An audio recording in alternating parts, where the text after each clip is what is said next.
Olá pessoal, eu sou Leonardo Vieira e esse é mais um vídeo para o curso Prof. Enem. No vídeo de hoje, nós temos uma surpresa para vocês.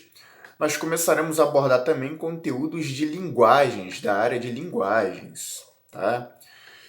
Pelo fato das áreas de humanas e de linguagem estarem muito próximas, no Enem, principalmente às vezes você na prova de humanas, você lida com questões muitas vezes ligadas a linguagens e vice-versa. Nós passaremos também a abordar aqui conteúdos de linguagem.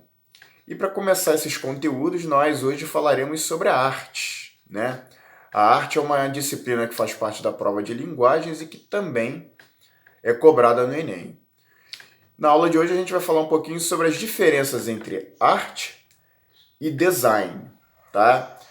Muitos acham que são a mesma coisa, mas eles têm as suas peculiaridades. Apesar de em alguns pontos eles se encontrarem, ambos os conceitos são diferentes. E é isso que nós veremos aqui no vídeo, ok? Antes, como de costume, eu peço para que você ajude a divulgar o vídeo, ok? Se estiver assistindo pelo Facebook, curta, compartilhe o vídeo, siga a nossa fanpage. Se estiver assistindo pelo YouTube, dê um like, se inscreva no nosso canal, ouça também nosso podcast, siga a gente nas demais redes sociais, ok? Então, chega de conversa, vamos ao que interessa, vamos lá?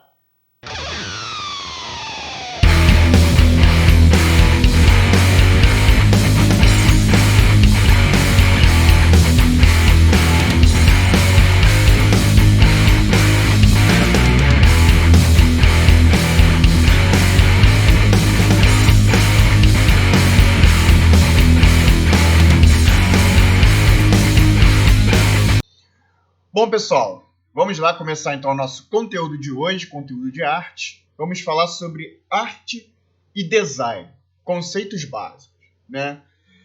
Muitas pessoas costumam confundir arte e design, mas será que eles são realmente a mesma coisa? Querem dizer a mesma coisa? Né? É isso que a gente vai ver agora nessa aula de hoje. Bom, vamos começar com a seguinte pergunta. Né? O que é arte? Né? Há milênios intelectuais, grandes pensadores, discutem de que maneira nós podemos conceituar e definir a arte. E talvez seja exatamente essa a principal riqueza da arte. Né? Ela não é única e está sempre em mudança.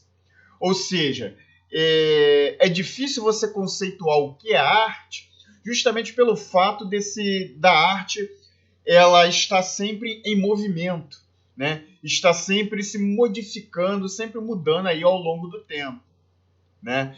Então a arte expressa do artista, ela busca provocar no receptor emoções, conceitos e ideias, né? A arte ela pode educar e conscientizar, mas também pode alienar e desinformar. Ela tanto pode ser um instrumento de educação e conscientização, como também pode ser um instrumento de alienação e desinformação. Ela pode provocar em nós uma reflexão, um prazer, um deleite, um desconforto, medo, repulsa e até mesmo indiferença, né? Em muitas obras artísticas, principalmente quando a gente trata de movimentos artísticos mais recentes, como da arte contemporânea, o artista ele não vai buscar apenas produzir obras para nos trazer prazer, deleite, mas também para nos causar repulsa, né? Medo, nojo, desconforto, né? Então esse é o caráter assim múltiplo da arte, né? E como ela é sempre fruto de um tempo determinado, os seus significados e objetos podem mudar com o tempo. Portanto, mais importante do que se debater sobre o que é arte é questionar-se quando é arte, né? Quando que realmente nós estamos falando de arte. E aqui eu trago para vocês dois exemplos, né? Nós temos aqui duas imagens, né? No qual a grosso modo, à primeira vista, né? se eu pergunto para vocês qual dessas figuras aqui, qual desses objetos ilustrados aqui na nossa imagem é uma obra de arte, né? Sem titubear, você vai me dizer que esse vaso grego aqui é uma obra de arte, enquanto essa segunda figura aqui não seria uma obra de arte, né? Mas se eu disser para você que, dependendo do contexto histórico, ambos os objetos não foram arte, e ambos os objetos, dependendo do contexto histórico, podem ser obra de arte, né? Vamos começar por esse vaso grego aqui, né? Esteticamente, ele tende a provocar em nós um prazer, né? Um prazer visual, um deleite quando avistamos essa imagem. Mas quando o artista grego, lá da Grécia Antiga, confeccionou esse vaso, ele não fez, provavelmente, muito provavelmente, pensando em elaborar esse objeto para um deleite, né, para a apreciação. Esse vaso aqui ele tinha por objetivo estocar, armazenar azeite, né? Era o objetivo desse vaso aqui. Então, lá na Grécia Antiga, quando o antigo grego, né, confeccionou esse vaso, ele não estava pensando em elaborar uma obra de arte para ser apreciada. Ele estava confeccionando um objeto que teria uma função. E que função era essa? Promover aí armazenar, né? Ser um instrumento de utilidade de armazenamento de azeite, servia para armazenar azeite, né? Com o passar do tempo, esse objeto ele teve um outro ressignificado, uma outra ressignificação, passando a ser interpretado aí como uma obra de arte, né? Específica e peculiar à antiga civilização grega. Então, se você chega nos museus europeus, né, que se destacam por acervos de arte grega, esse vaso vai constar lá na área da reserva de arte grega. Mas, muito provavelmente, lá na Grécia Antiga, um grego que confeccionou, ele não estava pensando em confeccionar uma obra de arte para o seu prazer, para a apreciação. Mas ele estava elaborando um instrumento que teria uma função. Essa função seria aí de armazenar azeite, beleza? A mesma coisa essa figura aqui ao lado. Essa figura aqui, ela é um objeto que tem uma função, né? A função dele é justamente servir para nós, né, urinarmos, né? É um mictório que tem por função receber, né, a nossa urina, o local onde nós que utilizamos para urinar. No entanto, um artista contemporâneo chamado Marcel Duchamp resolveu dar um novo significado a esse objeto, alçando ele ao posto de obra de arte. Então ele pegou esse objeto, né, o que nós chamamos de ready-made, quando ele pega o objeto pronto, que tem uma determinada função, mas ele dá uma outra releitura, um outro significado para esse objeto. E aqui ele trouxe esse objeto um novo significado. Diferente do que temos ao ver esse vaso grego, né, no qual a gente tem invariavelmente um prazer, né, a gente sente prazer em apreciar um vaso grego, né? O objetivo do artista aqui, nesse segundo caso, já era nos trazer estranhamento, uma repulsa. Como é que pode, um mictório, ser alçado a uma obra de arte, né? E quando o Marcel Duchamp dá uma releitura a esse mictório, ele chama essa obra de arte ressignificada, esse ready-made, de fonte, né? Então, ambos os objetos, dependendo do contexto, eles podem ser considerados obra de arte e também, dependendo do contexto, podem não ser considerados obras de arte, né? Ambos os objetos tiveram sua confecção inicial destinada a exercer uma dada função, tanto esse vaso grego quanto esse mictório, na atualidade.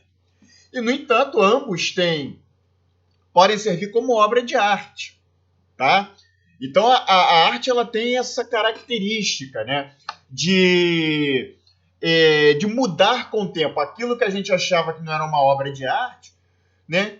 Em um dado contexto, em um dado local, em um dado espaço, esse objeto ele pode ser considerado arte. Por isso que é muito difícil você estabelecer um conceito fechado, definido do que vem a ser a arte. Beleza? Bom, gente, aqui nós chegamos nos chamados tipos de arte, né? Eu reluto um pouco em fazer essa divisão em caixinhas, né? Porque a arte ela não pode ser, como nós vimos, a arte ela não pode ser definida de maneira única, né?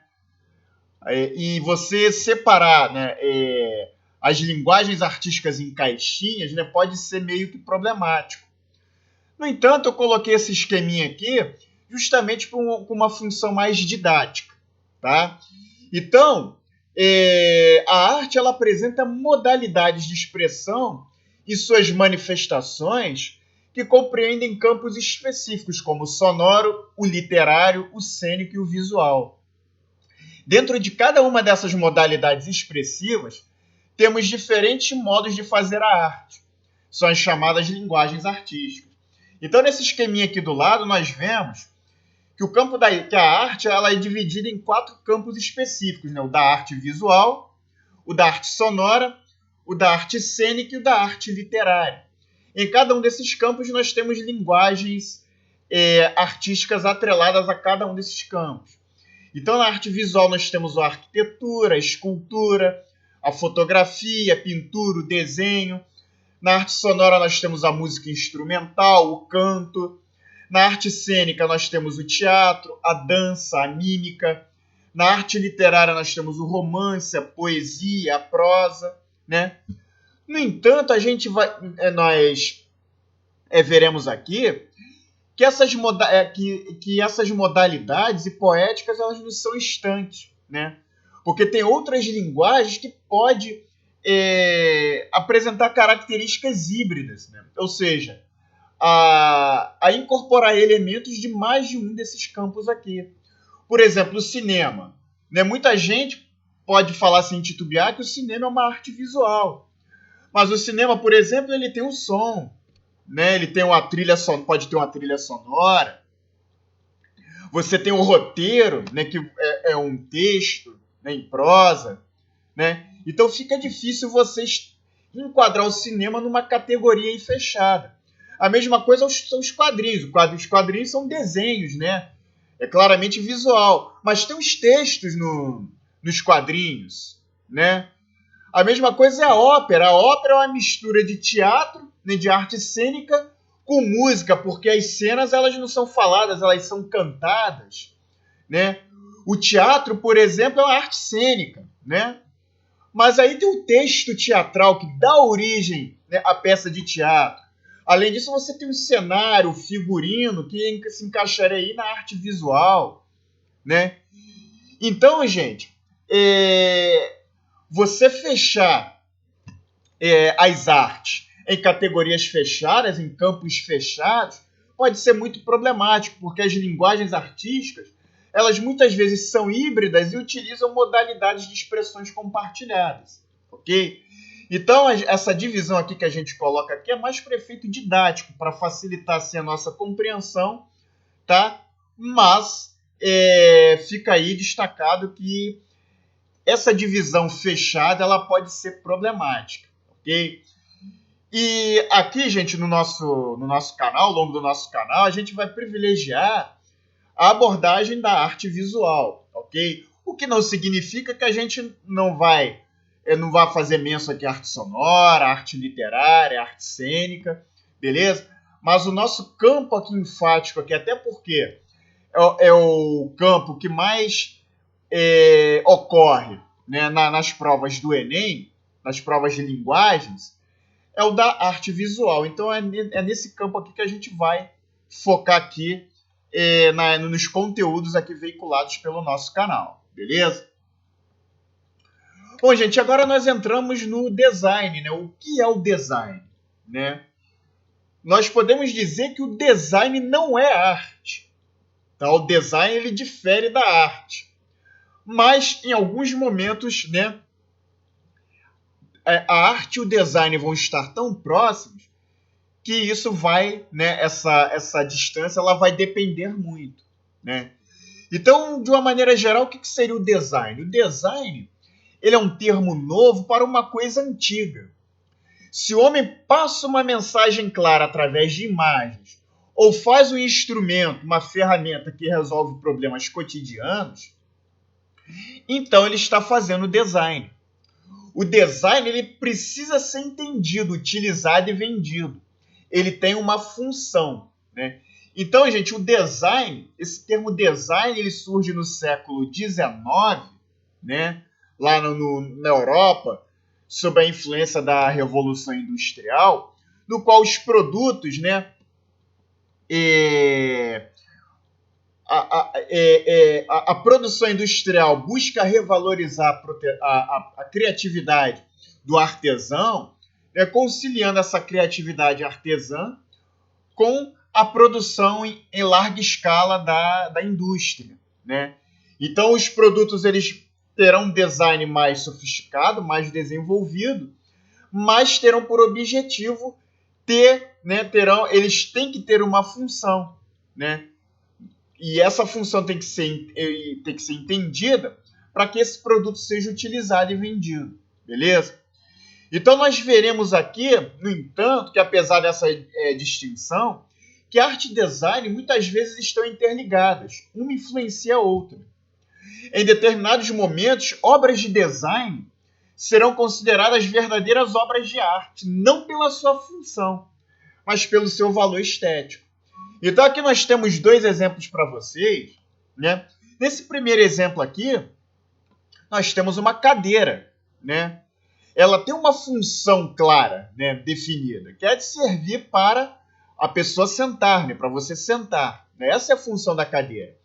Mas note que essa cadeira ela tem um design, ela tem assim, né, um desenho, né, bem sofisticado, bem elaborado, justamente que é para chamar a atenção do consumidor e estimular aí a compra desse produto.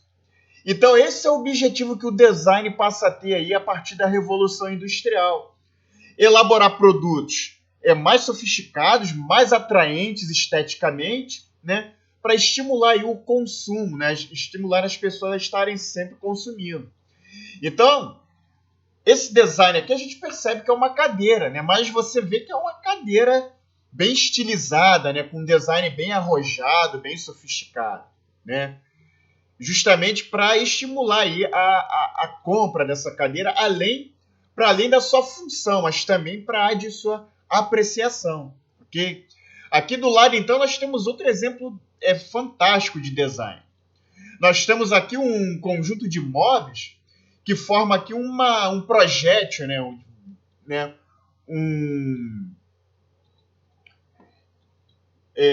como eu direi, nós temos aqui um projétil aqui, que esse projétil desmontado, ele dá origem, né, a um conjunto de móveis aqui de varanda, como a gente pode perceber, tá vendo? A ponta desse projétil aqui, ele dá origem a uma mesa de centro. O corpo aqui desse projétil desmontado dá origem aos bancos aqui, tá vendo? Então, isso é o objetivo do design, né? Elaborar objetos que, para além de sua função, eles também tenham, né, uma estética atraente, para atrair o consumidor e estimular esse consumidor a consumir, beleza? Então essa é a função aí, isso é o que difere o design da arte. Só que, no entanto, muitas vezes, né, o design ele vai estar tão próximo à arte, né, que eles vão acabar se confundindo, né? O design ele tem que ter uma função, né? O design ele tem que ser entendido, né? Ele tem que ter uma função. O que não é preocupação da arte. Uma obra de arte não tem essa preocupação, né, de ter uma função. O design, sim. No entanto, essa distinção, em muitos casos, ela vai ser tão ínfima que muitas vezes arte e design virão a se confundir. Principalmente porque objetos de design eles vão se tornar verdadeiras obras de arte não pela sua função, mas pela sua estética, como a gente pode ver aqui nesse conjunto de móveis, né? Esse conjunto de móveis aqui, ele é feito para ser montado em uma forma de projétil, né? Esse projétil é montado, tá vendo? E quando você desmonta esse projétil, ele dá origem aí a um conjunto de móveis para a varanda, né? Então, essa aí é a função do design que pode ser considerado nesses casos aí verdadeiras obras de arte, beleza? Bom, gente, aqui dentro da arte visual, nós temos aqui duas categorias que nós chamamos de arte figurativa e arte abstrata, né? São duas categorias aí que nós podemos identificar aí dentro do campo da arte visual que são amplamente aceitas, né? A arte figurativa é a representação de algo que exista no mundo natural. Já a arte abstrata é a representação de algo que não existe no mundo natural. Mas, a princípio, a gente pode achar que é fácil, né? É simples fazer essa distinção. Mas será que é tão simples assim, né? Então, gente, no que concerne a arte figurativa, a gente ainda pode considerar que essa arte figurativa ela se divide ainda em duas subcategorias. A arte figurativa realista e a arte figurativa estilizada. E aí vamos ver aqui esses 4 exemplos que nós temos aqui. Nesse primeiro exemplo aqui, nós temos numa obra um desenho, né, de uma mulher, né, de uma moça usando brincos aqui de pérolas, né? Essa obra de arte nós podemos dizer que é uma arte figurativa, porque ela representa algo que existe no mundo natural, ok? Então, é fácil, isso aqui parece até fácil, é uma arte figurativa, tá? Essa segunda obra aqui também parece fácil da gente concluir que se trata de uma arte abstrata, porque esse conjunto de desenhos aqui, de curvas, né, ela não representam algo que exista no mundo natural, ok? Então é um exemplo claro de arte abstrata. Mas aí se a gente parte para o terceiro exemplo aqui, o que a gente vê a pintura de uma mulher, a gente logo de cara poderia concluir que é uma arte figurativa, né? Porque ela representa algo do mundo natural, uma mulher. No entanto, existe mulher com rosto verde? Então, gente, é nesse ponto aí que a gente, né, começa a ficar em dúvida, né? Então, dentro da arte figurativa, nós temos a arte figurativa realista, que busca expressar algo que exista no mundo natural mais próximo da sua realidade possível. E temos também a arte figurativa estilizada, no qual o objeto representa algo que exista no mundo natural, mas, né, de uma forma que se distancia um pouco do que a sua realidade apresenta, ok? Então, essa terceira figura aqui já se representa um caso de uma obra de arte estilizada, porque a mulher representada ela já recebe atributos aí que não existem aí, que não é peculiar às mulheres aí do mundo natural, né, de carne e osso, beleza? Essa quarta obra aqui a gente também poderia cair aí numa armadilha, né? Um camarada desatento ele poderia dizer que essa obra de arte aqui já é uma arte figurativa, porque ela representa algo do mundo natural, né? Ela possui aqui uma série de figuras geométricas, né? No entanto, gente, ela não deixa de ser uma arte abstrata, porque apesar dela representar figuras geométricas que podem ser representadas no mundo natural, ela não representa nada que exista no mundo natural. Então ela continua sendo aí uma arte abstrata geométrica, porque as linhas elas apresentam, né, formatos geométricos, como a gente pode ver aqui, beleza? Então essa distinção aí do campo da arte, dentro da arte visual, entre arte figurativa e arte abstrata.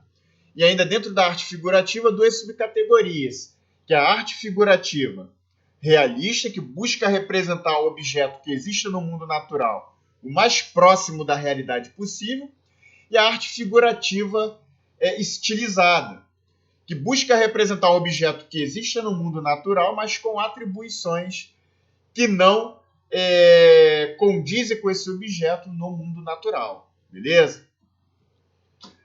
E com isso nós encerramos essa nossa aula sobre arte e design. Bom, pessoal, é isso aí. Nós ficamos por aqui. Espero que vocês tenham gostado, ok? Mais uma vez eu peço, curta, compartilhe o vídeo, dê um like, se inscreva na fanpage, se inscreva no canal, beleza? Ajude o Prof. Enem a dar aquele up. Forte abraço e até a próxima.